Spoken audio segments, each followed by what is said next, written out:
Okay, hapa moja kwa moja ni Ngazi Kiparangoto. Okay, nipende kuzungumza Kiingereza. What is my name is I know is. Okay, mtaelewa mpaka mwakani.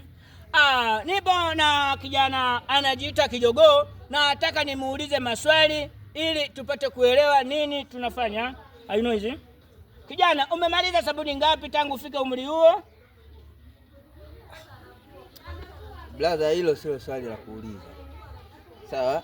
Paka kiwanda kinakaribia kufungwa kwa sababu nafuata sabuni. Yaani mara kwa mara.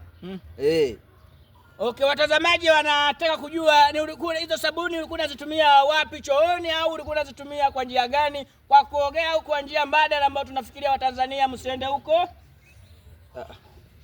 Ni kwamba labda tu nijaribu kuambia kitu kimoja, sawa?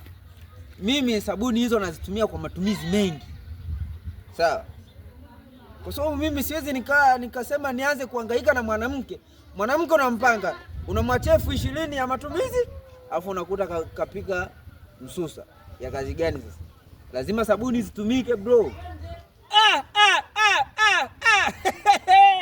Wamekiwasha. Sasa sikia. Ule swali wewe, naona umebeba kamera na mke wako, unachagua kitu gani? Bora kamera. Kwa nini unachagua hivyo?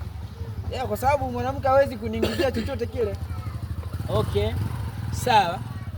Okay bwana, wewe tunapatikana kwa Ngazi Filamu au TikTok, tunapatikana Ngazi Kiparangoto. Karibuni sana, na sisi ndo hawa hapa tunakaribia kukupa kazi nzuri, tukufanye hanyo.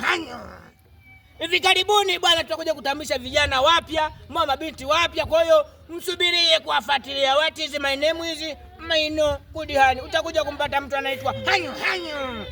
Utawapata hapa kwa kupitia Ngazi Filamu au Ngazi Kiparangoto.